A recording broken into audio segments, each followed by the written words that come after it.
السلام علیکم ورحمۃ اللہ وبرکاتہ۔ الحمد للہ نحمده ونستعینه ونستغفره ونؤمن به ونتوکل علیہ ونعوذ باللہ من شرور انفسنا ومن سیئات اعمالنا، من يهده الله فلا مضل له ومن يضلله فلا هادي له، ونشهد أن لا إله إلا الله وحده لا شريك له، ونشهد أن سيدنا وحبيبنا ومولانا محمدا عبده ورسوله، أما بعد فقد قال الله تبارك وتعالى في القرآن المجيد: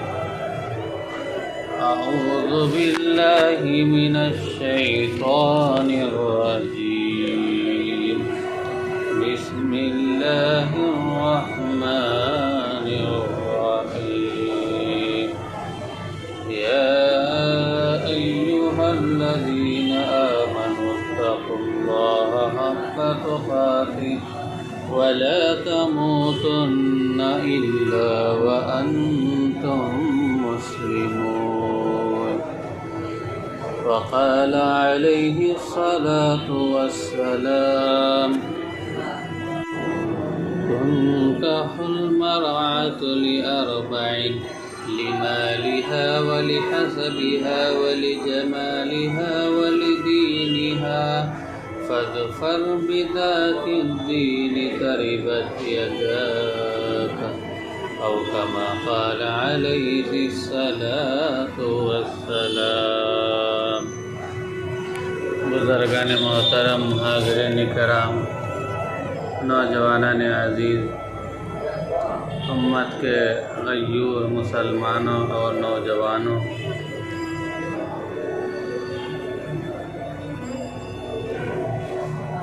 بات چل رہی تھی ازدواجی زندگی میں کس طرح سے سکون حاصل کریں اور دنیاوی زندگی کو جنت والی زندگی کس طرح بنائیں، اور میاں بیوی کے درمیان الفت و محبت کس طرح سے پیدا کرے۔ اسی کڑی کو آگے بڑھاتے ہوئے اس بات کو عرض کرنا چاہتا ہوں کہ جب ہم نکاح جیسا مقدس عمل کرتے ہیں تو اس کے بھی کچھ اصول اور آداب ہوتے ہیں کہ کہاں کرنا ہے، کس سے کرنا ہے، کب کرنا ہے، کچھ اصول و آداب بھی رہتے ہیں۔ انہی میں سے ایک طریقہ، اصول اور ایک سنت یہ بھی ہے کہ نکاح کا وقت بھی دیکھنا چاہیے کہ کس وقت نکاح کرنا بہتر ہوتا ہے۔ نکاح جتنا ہو سکے نماز جمعہ کے بعد یا عصر کی نماز کے بعد مسجد میں کرنا بہت زیادہ افضل ہے۔ نکاح کا اعلان کرنا گویا صالح معاشرے کے قائم کرنے اور لوگوں کو اعمال بد چھوڑ کر اعمال صالحہ کی دعوت دینا بھی ہے، آوارگی سے بچانے کی تعلیم دینا ہے۔ زنا اور نکاح میں فرق یہ ہے کہ زنا لوگوں کی نگاہوں سے چھپ کر کیا جاتا ہے، لیکن نکاح کا اعلان کر کے کیا جاتا ہے۔ اس لیے نکاح کو مسجد میں ادا کرنے کا اہتمام ہم سب کو کرنا چاہیے کہ مرد اپنی استطاعت کے مطابق مہر باندھے۔ مہر ادا کرنا فرض ہے۔ نکاح کے وقت مہر ادا کرنے کی نیت بھی ہو۔ اگر مہر ادا کرنے کی نیت نہیں ہے تو وہ زنا ہو جائے گا۔ مہر ہو سکے تو نقد ادا کرنا بہتر ہے۔ مرنے سے پہلے ادا نہ کیا گیا تو شوہر کے مرنے کے بعد طریقے میں سے وراثت جب تقسیم ہونے سے پہلے مہر کی رقم سب سے پہلے ادا کرنا چاہیے۔ حضور صلی اللہ علیہ وسلم نے حضرت عثمان غنی رضی اللہ تعالیٰ عنہ کو بے نکاح رہنے کی اجازت نہیں دی۔ حدیث میں ہے کہ 4 چیزیں پیغمبروں کی سنت ہیں: شرم و حیا کرنا، عطر کا استعمال کرنا، مسواک کرنا اور نکاح کرنا۔ نکاح سے پہلے اگر کوئی لڑکا لڑکی کے بارے میں دریافت کرے تو ان کو صحیح بات بتانا چاہیے، اور یہ بات بتانا غیبت میں داخل نہیں ہوتا، شمار نہیں ہوتا۔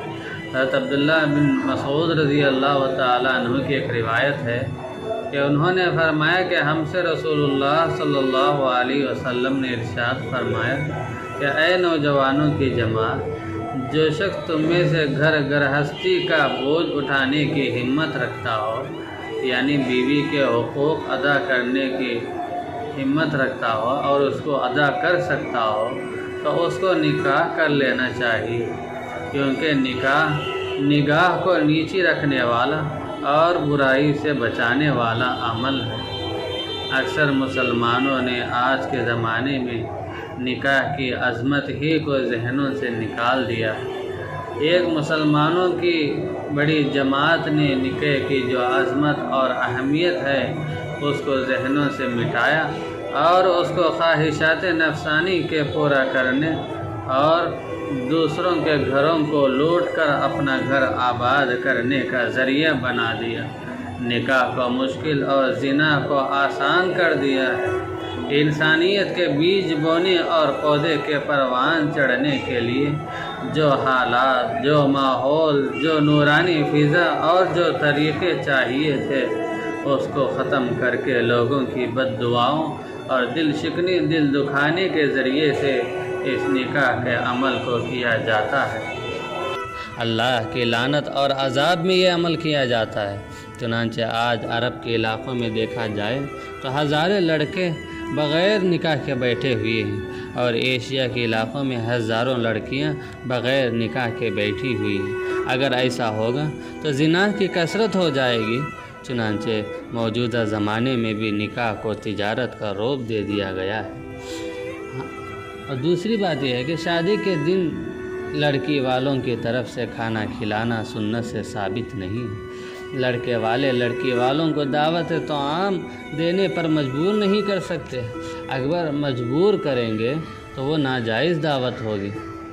اور اسی طرح لڑکے کے لیے شادی کے وقت سونے کی انگوٹھی مانگی جاتی ہے، جبکہ مرد کے لیے سونا پہننا حرام ہے۔ مسلمان سب سے زیادہ فضول خرچی نکاح کے موقع پر، نکاح کے تقاریب میں کرتے ہیں۔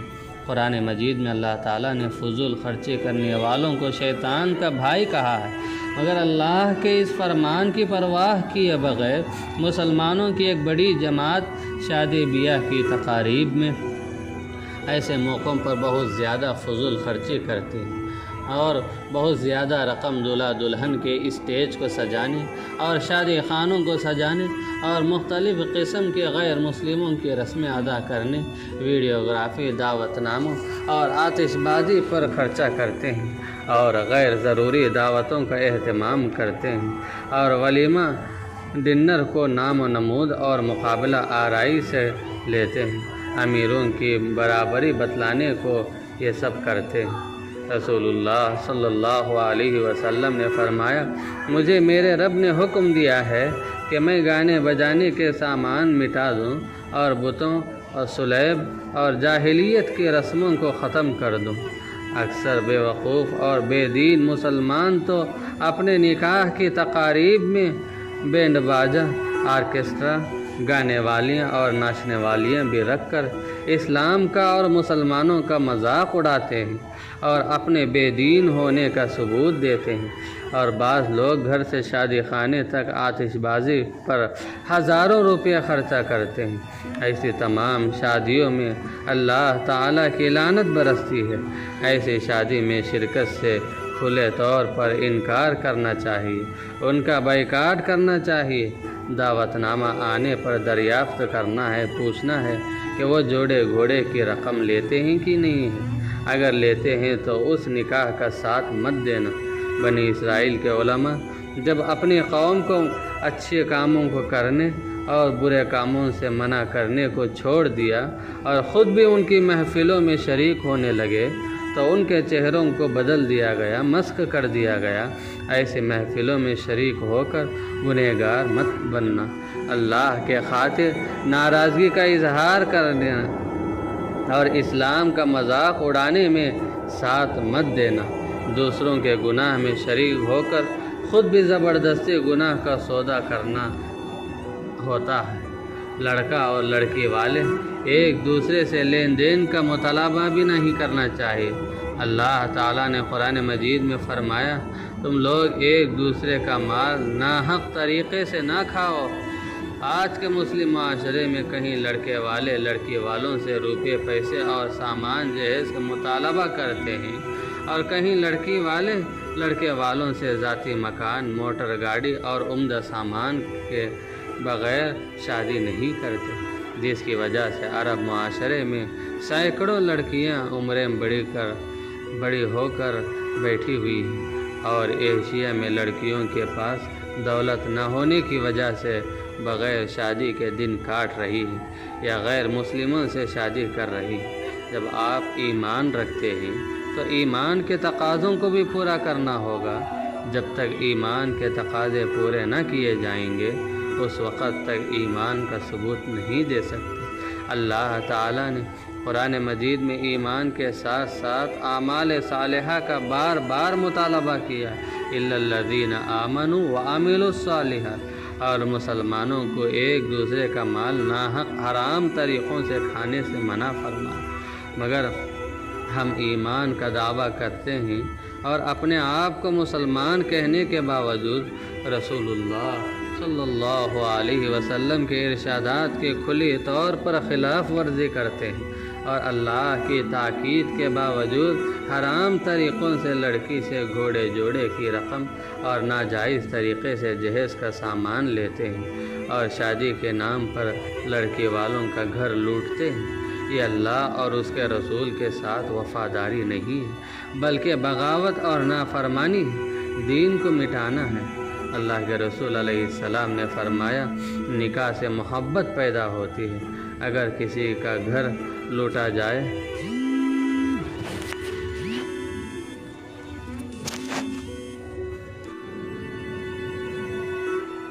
اور ناجائز طریقے سے مال لیا جائے تو نکاح سے محبت کیسے پیدا ہو؟ کیسے ایک عورت اپنے ماں باپ کو قرضدار اور لوٹتا ہوا دیکھ کر آپ سے محبت کیسے کرے گی، اور کیسے اس کے دل سے دعا نکلے گی؟ اگر واقعی ایمان کا دعویٰ کیا جا رہا ہے تو شرعی طریقے سے نکاح کر کے اس دعوے کی دلیل پیش کرو، اور نکاح کو اللہ کے رسول صلی اللہ علیہ وسلم کی سنتوں سے آراستہ کرنا چاہیے۔ ڈاکو اور لٹیرے بننے کے بجائے انسانوں پر رحم کرو۔ حدیث میں اللہ کے رسول علیہ السلام نے فرمایا، جو زمین والوں پر رحم کرتا ہے تو آسمان والا اس پر رحم کرتا ہے۔ اس لیے بحیثیت لڑکے والے ہونے کے اعلان کر دو کہ ہم رسول اللہ کے امتی ہیں، ہم صحابہ کی نقل میں نکاح ادا کریں گے۔ نکاح سے پہلے صرف 2 ہی باتیں کی جائیں کہ نکاح کس تاریخ کو کرنا ہے اور کس تاریخ کو رکھا جائے، اور مہر کیا باندھا جائے۔ اس کے علاوہ آپ ہم سے یہ نہ پوچھیں کہ کیا لائیں گے، اور ہم آپ سے یہ نہ پوچھیں گے کہ کیا دیں گے۔ جو آپ دیں وہ آپ کا تحفہ ہوگا اور لڑکی کی ملک ہوگی، وہ نہ ہم سننا چاہتے ہیں اور نہ جاننا چاہتے ہیں۔ پھر ہم آپ سے کسی قسم کی دعوت کا اور مہمانوں کو بلانے کا مطالبہ بھی نہیں کریں گے۔ ہم دونوں مل کر ہر قسم کے جاہلانہ رسمیں مٹائیں گے۔ اپنی خوشی سے ہم آپ کے 100 یا 50 لوگوں کو ولیمے کی دعوت دے رہے ہیں۔ لڑکے والوں کو بھی چاہیے کہ وہ اس طرح کی پیشکش پر لڑکے والوں کا ساتھ دینا چاہیے، اور غیر ضروری خواہشات اور آرزوؤں کے خاطر رسم و رواج اور دعوتوں پر اصرار نہیں کرنا چاہیے، اور ایک دوسرے پر بوجھ نہیں بننا چاہیے۔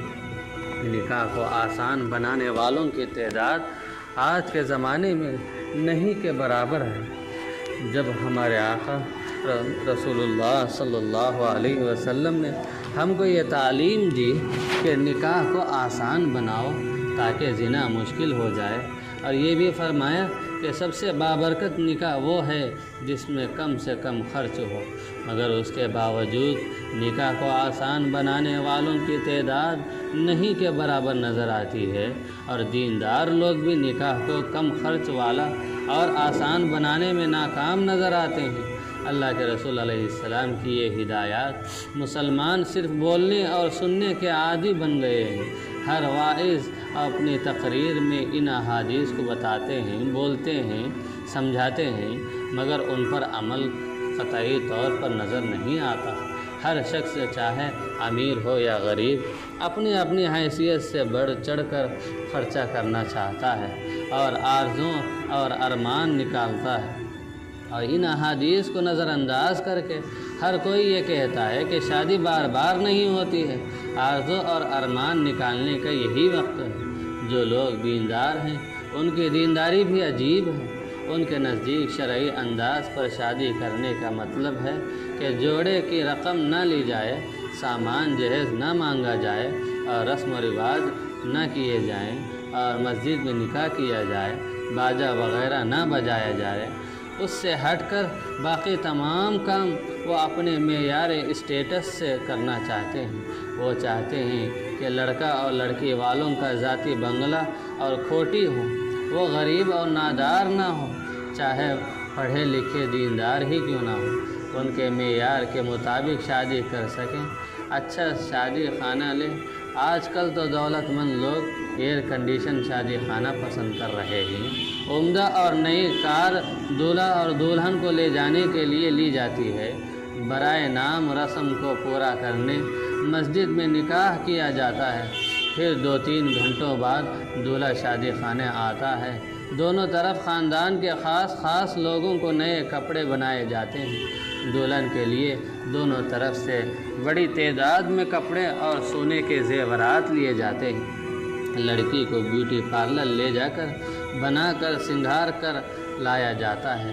لڑکے والے لین دین نہ پوچھیں، پھر بھی لڑکی والے اپنی حیثیت سے عمدہ سامان، فرنیچر اور خوشی سے دولہے کو ہزاروں روپیوں کا سوٹ دلاتے ہیں، اور لڑکی کے لیے بھی اسی طرح کے کپڑے کی لڑکے والوں سے امید کرتے ہیں۔ لڑکی کو 10-20 تولے سونا دیا جاتا ہے، اور شادی کے دن مہمانوں کے استقبال کے لیے 1000-1200 مہمانوں کی اعلیٰ پیمانے پر کھانے کی دعوت دی جاتی ہے، اور 10 سے 20 آئٹم کھانے میں رکھے جاتے ہیں۔ دولہا دلہن کے اسٹیج کو ہزاروں روپیوں میں سجایا جاتا ہے۔ گھر اور شادی خانے کو خوب روشنی لگائی جاتی ہے۔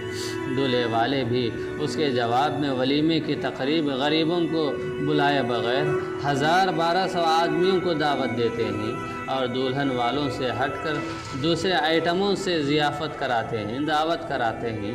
عام طور پر ولیمے کا کھانا 10:30 بجے سے شروع کیا جاتا ہے، لیکن اس لیے کہ دولہے صاحب خود 10 بجے شادی خانہ تشریف لاتے ہیں، غیر ایک دوسرے سے مقابلہ بھی کرتے ہیں۔ یہ سب محض گھر کے مردوں پر عورتوں کی حکومت اور ڈومینیشن کی وجہ سے ہوتا ہے۔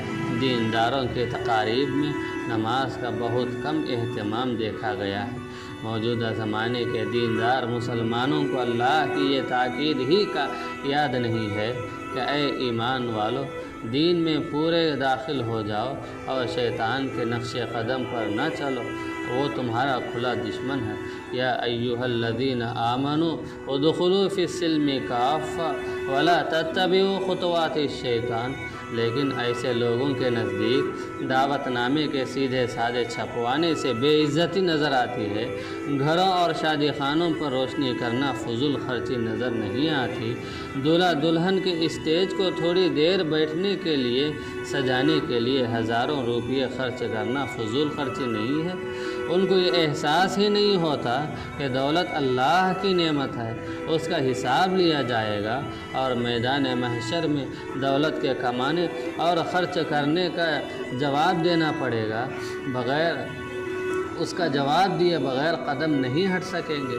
ایسے لوگ دیندار بن کر ماڈرن نوابوں اور جاگیرداروں، فاسقوں، تاجروں اور منسٹروں کی نقل میں نکاح کی تقاریب ادا کرتے ہیں تاکہ لوگوں میں غریب نہ کہلائیں، نام و نمود ہو، لوگ تعریف کریں۔ اس لیے وہ لڑکی والوں پر بوجھ ڈالنے بغیر اپنی ہی مال پر دوسرے کاموں میں فضول خرچی کرتے ہیں۔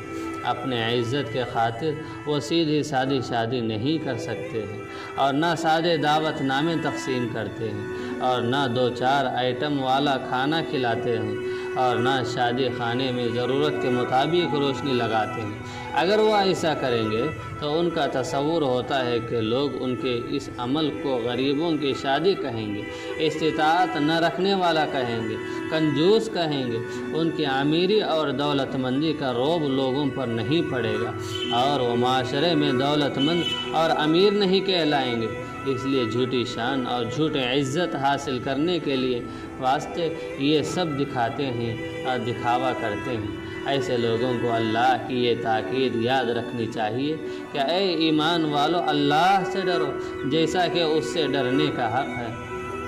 یا ایھا الذین آمنوا اتقوا اللہ حق تقاتہ، اور مت مرو مگر مسلمان ہوگا، ولا تموتن الا وانتم مسلمون، مگر یہ لوگ چند چیزوں میں اسلام پر چلنا چاہتے ہیں اور بہت سارے کام غیر اسلامی کرتے ہیں اور جانتے ہوئے اس کے خلاف کرتے ہیں۔ یہ لوگ ادھوری دینداری رکھتے ہیں، حضور علیہ السلام اور اسلام کے منشا و مقصد کو نہیں سمجھتے، اور ایسے ہی لوگوں کی وجہ سے نکاح آسان اور سادہ نہیں ہو پا رہا ہے۔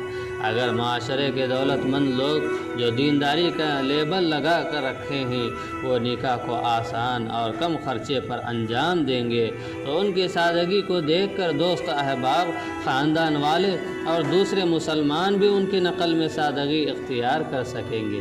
بے دین لوگ تو اپنے عمل سے دین کی غلط شکل پیش کر رہے ہیں، مگر جو لوگ دین کا دعویٰ کرتے ہیں اور اپنے آپ کو دیندار سمجھتے ہیں، ان کے دین میں پورے داخل نہ ہونے کی وجہ سے، ان کے ادھوری دینداری کی وجہ سے دوسرے تمام لوگ انہی کے اس عمل کو شرعی عمل سمجھ رہے ہیں۔ اس لیے اگر دولت مند دیندار لوگ نکاح کے پورے عمل کو مکمل دینداری کے ساتھ انجام دیں گے تو غریب اور درمیانی درجے کے لوگوں کو سادگی اور کم سے کم خرچے میں نکاح کرنا آسان ہو جائے گا اور مسلم معاشرے میں وہی طریقے رواج پا جائیں گے۔ اس کے علاوہ نکاح ایک بہت بڑا دعوتی عمل ہے۔ اگر اس کو داعیانہ ذہن و فکر کے ساتھ کیا جائے تو دوسری قوموں کے لوگوں پر بھی اس کا بہت اچھا اثر پڑتا ہے اور وہ مسلمانوں کے نکاح کی تقاریب سے اسلام کو سمجھ سکتے ہیں۔ اس لیے نکاح میں سادگی دولت مند لوگ اگر اختیار کریں گے تو اس سے پورے معاشرے پر بہت اچھا اثر پڑے گا۔ غریب اور نادار لوگ اگر سادگی اور کم خرچے سے نکاح ادا کریں گے تو کوئی اثر لوگوں پر نہیں پڑتا۔ دولت مند لوگ دولت خرچ کرنے، عزت اور مقام حاصل کرنے اور رعب پیدا کرنا چاہتے ہیں، جبکہ اللہ ہی عزت کا دینے والا اور اللہ ہی ذلت کا دینے والا ہے۔ ہم صحابہ کی زندگیوں کو ایک کان سے سنتے ہیں، واقعات جانتے ہیں، مگر دوسرے کان سے نکال دیتے ہیں۔ آخر صحابہ کے واقعات کیا ہم کو دل بہلانے اور کانوں کے مزے دینے کے لیے سنائے جاتے ہیں یا ہماری زندگیوں کو تبدیل کرنے کے لیے سنائے جاتے ہیں؟ سوچنا چاہیے، ہم کیوں صحابہ کی زندگیوں کی نقل نہیں کرتے؟ کیا صحابہ نے بھاری روپے چھاپ کر لوگوں کو دعوت دی ہے؟ کیا انہوں نے بڑے شادی خانے لیے ہیں؟ کیا انہوں نے گھروں اور شادی خانوں کو روشنی سے سجایا ہے؟ کیا انہوں نے شاندار اسٹیج بنایا ہے؟ کیا انہوں نے 1000-1200 لوگوں کو دعوت میں جمع کیا ہے؟ حضرت عبداللہ بن عوف رضی اللہ تعالیٰ عنہ نے مدینے میں شادی کی، نکاح میں رسول اللہ صلی اللہ علیہ وسلم تک کو دعوت نہیں دی۔ دوسرے دن حضور صلی اللہ علیہ وسلم کے پوچھنے پر اطلاع دی، وہ آپ علیہ السلام کے صحابی تھے، انہوں نے اسلام کو چھوڑ کر دنیا پرستوں کے رتی برابر طریقے اختیار نہیں کیے اور نہ اسلام سے ہٹ کر عزت حاصل کرنے کی کبھی کوشش کی۔ حضرت فاروق اعظم رضی اللہ عنہ نے بیت المقدس کا سفر فرمایا۔ وہاں کے لوگ رومیوں کے رعب اور دبدبے اور جاہ و جلال سے بہت متاثر تھے۔ لوگوں نے اسی مصلحت کے تحت حضرت عمر رضی اللہ تعالیٰ عنہ کو اسی شان و شوکت اور رعب و دبدبے کو اختیار کرنے کا مشورہ دیا۔ آپ نے صاف ظاہر کر دیا کہ وہ اسلام سے ہٹ کر کسی دوسری طرح عزت کے طلبگار نہیں، اور فرمایا جو لوگ اسلام سے ہٹ کر دوسرے راستوں سے عزت حاصل کرتے ہیں اللہ انہیں ذلیل اور رسوا کرتا ہے۔ ابن کثیر رحمہ اللہ نے آپ رضی اللہ عنہ کے سفر کا نقشہ پیش کرتے ہوئے لکھا ہے کہ آپ اونٹ پر تشریف لائے، دھوپ پیشانی پر پڑ رہی تھی، سر پر امامہ بھی نہیں تھا، نہ کوئی سجاوٹ اونٹ کی تھی کہ امیر المؤمنین کی پہچان ہو۔ کجاوے کے دونوں طرف پیر لٹکائے بیٹھے ہوئے تھے۔ معمولی خدر کی قمیص تھی جو سفر کی وجہ سے میلی اور پرانی ہو کر پھٹ گئی تھی۔ ایک معمولی کمبل تھا، نیچے اترتے تو بستر بنا لیتے ورنہ کجاوے پر ڈال لیتے تھے۔ لوگوں نے کہا کہ آپ عرب کے بادشاہ ہیں، یہ زمین اونٹوں کی سواری کی نہیں، آپ گھوڑے پر سوار ہو جائیں اور یہ کاٹن کا بھاری کرتا پہن لیجئے، اس سے رومیوں پر اثر پڑے گا، وہ عزت کی نظر سے دیکھیں گے۔ حضرت عمر رضی اللہ تعالیٰ عنہ نے جواب دیا، اللہ نے جو عزت بخشی ہے وہ اسلام کی وجہ سے بخشی ہے، ہم اسلام کے سوا کسی اور چیز کو ذریعہ عزت بنانا نہیں چاہتے۔ ایک روایت میں طارق بن شہاب رضی اللہ عنہ فرماتے ہیں کہ راستے میں حضرت عمر رضی اللہ تعالیٰ عنہ کو پانی میں عبور کر کے اپنا سفر کرنا پڑا۔ آپ اونٹ سے اترے، چمڑے کے موزے اتارے، ہاتھ میں لیے اونٹ کی نکیل پکڑی اور پانی کو عبور کیا۔ اس وقت فوجی سپہ سالار ابو عبیدہ بھی ساتھ میں تھے۔ آپ کی یہ حالت دیکھ کر وہ کہنے لگے، بولنے لگے، امیر المؤمنین، یہاں کے لوگ آپ کی اس بات کو دیکھ کر بڑا تعجب کریں گے۔ حضرت عمر رضی اللہ عنہ یہ سن کر بولے، ابو عبیدہ، کاش یہ بات تمہارے سوا کوئی اور کہتا، کیا تمہیں معلوم نہیں کہ ہم سے زیادہ ذلیل، ہم سے زیادہ حقیر اور ہم سے زیادہ کم تعداد اور کوئی قوم دنیا میں نہیں تھی، لیکن ہم کو اللہ نے اسلام کے ذریعے عزت دی ہے۔ یاد رکھو کہ اگر تم اسلام کی بخشی ہوئی عزت کے سوا اور کوئی عزت حاصل کرنا چاہو گے تو اللہ تم کو ذلیل کرے گا۔ یہی وجہ ہے اور یہی لوگ تھے، یہی صحابہ تھے جن کے ذریعے اللہ نے قیصر و کسریٰ کی شان و شوکت کو خاک میں ملا دیا۔ اس لیے صحابہ ایمان والوں کے لیے نمونہ۔ اور جب لڑکا لڑکی دیکھتے ہیں تو کیسے لوگوں کو دیکھنا ہے، اس کا انتخاب کرنا کیسے، یہ بھی نہیں سوچتے ہیں۔ نکاح کے لیے دیندار لڑکا اور لڑکی کا انتخاب کرنا شریعت نے بتایا ہے۔ اللہ تبارک و تعالیٰ نے قرآن مجید میں فرمایا، وَلَا تَنْكِحُوا الْمُشْرِكَاتِ حَتَّى يُؤْمِنَّ، فرمایا تم مشرک عورتوں سے ہرگز نکاح نہ کرنا جب تک کہ وہ ایمان نہ لے آئے۔ وَلَا أَمَةٌ مُؤْمِنَةٌ خَيْرٌ مِّن مُشْرِكَةٍ وَلَوْ أَعْجَبَتْكُمْ، ایک مومن لونڈی مشرک شریف عورت سے بہتر ہے اگرچہ وہ تمہیں بہت پسند ہو۔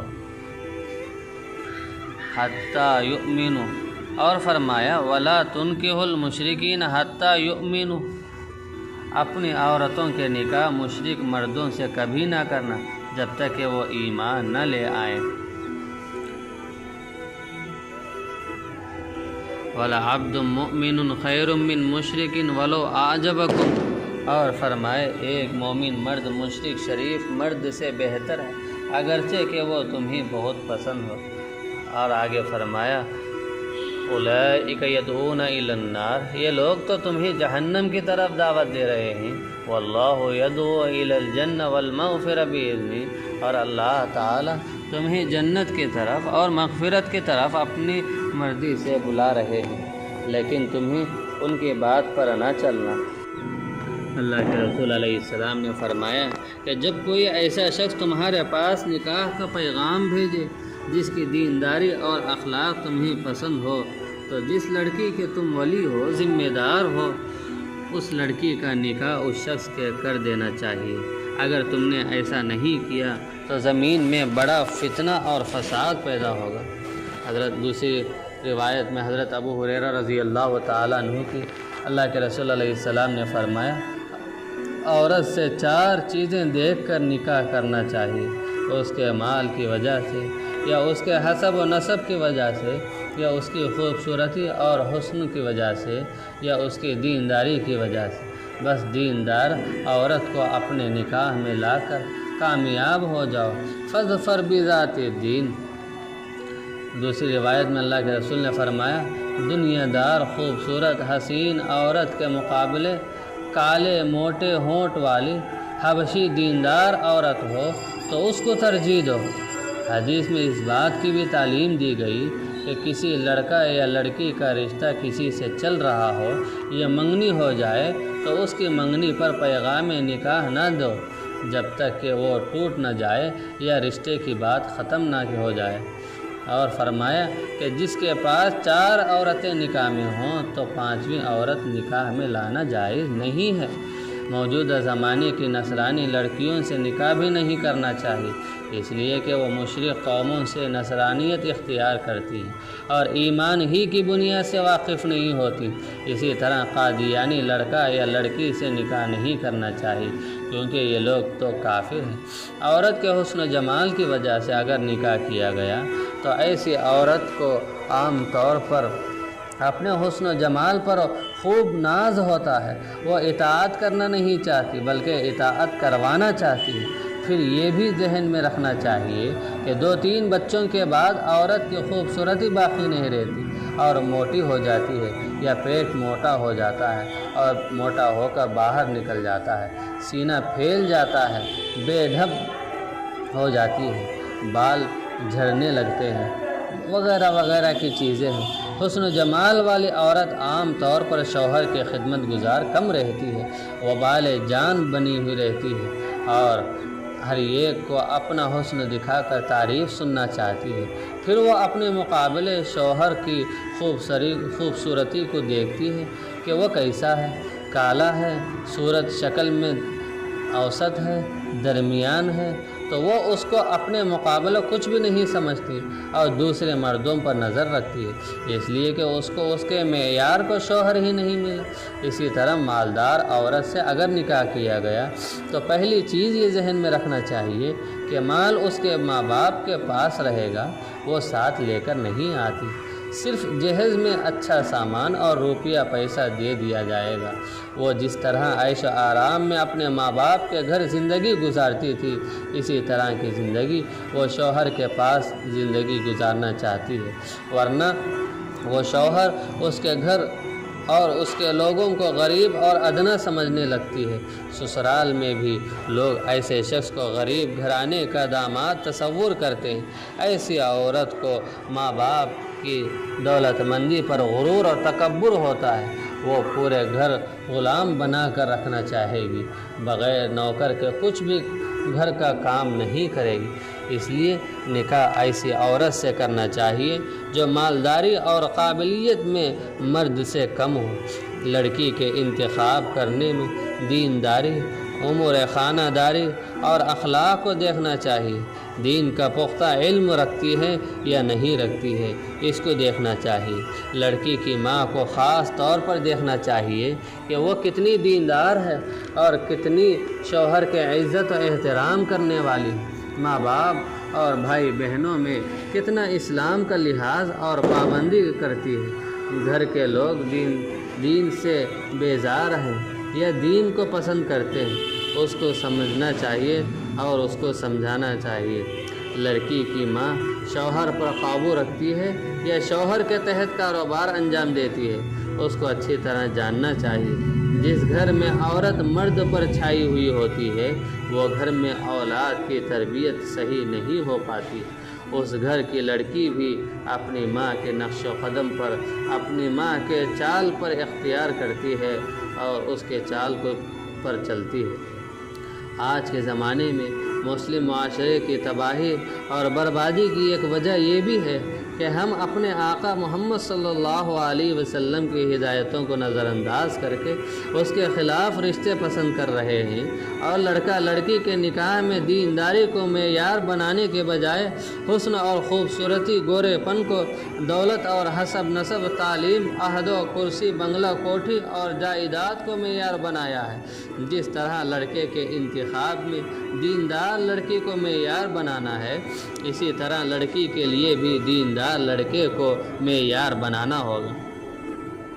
مگر زیادہ تر جب نکاح کا وقت آتا ہے تو دیندار، پردہ نشین، متقی لڑکیوں کی دنیاوی خوشحالی کی خاطر غریب اور نادار متقی لڑکوں کو چھوڑ کر دین سے ناواقف، دین سے بیزار، فاسق اور فاجر، بدعقیدہ، بے عمل قسم کے مالدار دولت مند گھرانوں کے لڑکوں سے نکاح کر دیا جاتا ہے، جس کی وجہ سے وہ لڑکی کو دوسرے ہی دن سے بے پردہ بنا کر، نیم برہنہ لباس پہنا کر اللہ کا باغی بنا دیتا ہے، ان کے شرم و حیا مٹا دیتا ہے، وہ خود نماز کا پابند نہیں ہوتا، بیوی کو بھی بے نمازی بنا دیتا ہے، فلموں اور گانوں کا شوقین بنا دیتا ہے، حرام مال کھلا کر اس کو دنیا دار بنا دیتا ہے۔ گویا ماں باپ خود بے دین لڑکے کو معیار بنا کر اپنی لڑکی کی دنیا بنانے کے لیے جہنم کے راستے پر ڈھکیل دیتے ہیں، اور وہ لڑکی جہنم والے اعمال اختیار کر کے خود بھی اور اپنے اولاد کو بھی برباد کرتی ہے اور شیطان کی نمائندہ بن جاتی ہے۔ یہ گویا ماں باپ کا ظلم ہوتا، جس کا ان کو اللہ کے پاس جواب دینا پڑے۔ ماں باپ کے اس فیصلے سے وجود میں آنے والا پورا ایک خاندان برباد ہو کر بے دین بن جاتا ہے۔ اسی طرح دوسری طرف دیندار، متقی، پرہیزگار لڑکے کو خوبصورت ہیروئن پری ڈھونڈ کر یا دولت مند گھرانے کی لڑکی ڈھونڈ کر اپنا گھر بھرنے کے لیے دولت مند فیشن کی پتلی اور بے دین لڑکی اور بے دین گھرانے کا انتخاب کیا جاتا ہے۔ لڑکا اپنے سسرال جا کر اپنی دینداری پر قائم نہیں رہ سکتا، وہاں گھر کا ہر فرد اور خاندان کی تمام عورتیں بے نمازی، بے پردہ، بے حیا، ناچ گانا بجانا، نیم عریانیت، ماڈرن کلچر کو دیکھ کر یہ اکیلا دین پر چل نہیں سکتا، اور نہ اس کی بیوی اس کا ساتھ دیتی ہے۔ اگر کسی لڑکا اور لڑکی کے ساتھ ایسا ہو جائے تو وہ اللہ سے اپنے شوہر کے دیندار بننے یا بیوی میں دینداری پیدا ہونے کی دعائیں شروع کر دینا چاہیے، اور اپنی دینداری کی حفاظت کے لیے اللہ تعالیٰ سے رو رو کر مدد مانگنا چاہیے۔ اس لیے ماں باپ کو اپنے آقا صلی اللہ علیہ وسلم کی ہدایات پر عمل کرنا چاہیے، ورنہ وہ اپنی اولاد کی مختصر مدت تک تو عیش و آرام دیکھ لیں گے، مگر آخرت کی ناکامی کو برداشت نہیں کر سکیں گے۔ ماں باپ اور لڑکا لڑکی کو یہ بھی یاد رکھنا چاہیے کہ نکاح میں نیت دینداری اور اسلام پر عمل کرنے کی ہو۔ مقدر میں خوبصورت، دولت مند، حسب نسب، تعلیم والا لڑکا یا لڑکی کا ملنا ہے تو وہ خود بخود مل کر رہے گا، نیت خراب کر کے گنہگار نہیں بننا چاہیے، اور دینداری کو چھوڑ کر خوبصورتی، حسب و نسب اور دولت مندی کی کوشش مت رکھنا چاہیے، اس لیے کہ عالم الست میں رشتے بن چکے ہیں، جس سے نکاح ہونا ہے ہو کر رہے گا، جو عورت اور جو مرد جس کے قسمت میں آنا ہے آ کر رہے گا۔ بعض لوگ حسن و خوبصورتی، دولت مندی اور دنیاوی تعلیم کو پہلے ترجیح دے کر اس کے ساتھ آخر میں دینداری کا معیار بھی رکھتے ہیں، یہ بھی اپنے آقا کی نافرمانی۔ شادی سے پہلے اگر منگنی ہو جائے پھر بھی لڑکی نامحرم ہی ہوتی ہے، اس سے ہاتھ ملانا، گفتگو کرنا یا بے پردہ بنا کر دیکھنا جائز نہیں ہے۔ حضور صلی اللہ علیہ وسلم نے ایک روایت میں نکاح سے پہلے دیکھ سکتے ہو تو دیکھ لو اس کی تعلیم دی ہے۔ اس کے یہ معنی نہیں ہے کہ ایک لڑکی کو پردے سے بے پردہ بنا کر سامنے بٹھا کر دیکھا جائے، کیا معلوم کہ دیکھنے کے بعد لڑکا پسند نہ کرے۔ پھر دیکھنے کے لیے موجودہ زمانے میں فوٹو آسان طریقہ ہے، ناپسند کرنے پر اس سے لڑکی کو تکلیف بھی نہیں ہوتی، لڑکا لڑکی کو فوٹو دکھائی جائے تو یہ بہتر ہے۔ حضرت محمد بن مسلمہ رضی اللہ تعالیٰ عنہ فرماتے ہیں کہ ایک عورت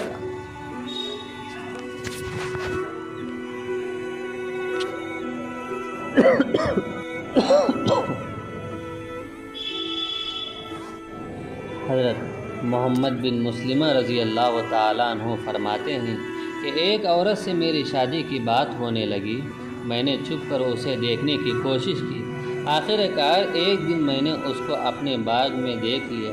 ان کی اس حرکت پر بعض لوگوں نے اعتراض بھی کیا کہ تم رسول اللہ کے صحابی ہو کر ایسا کیا۔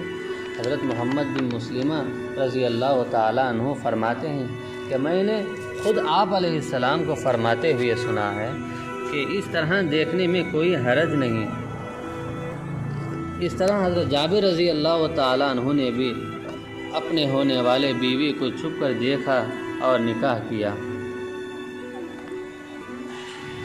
اگر خاندان بدعقیدہ ہو، بدعاتی ہو، بے حیا اور بے شرم ہو، بے نمازی ہو تو آئندہ نسل پر اس کا بہت خراب اثر پڑتا ہے۔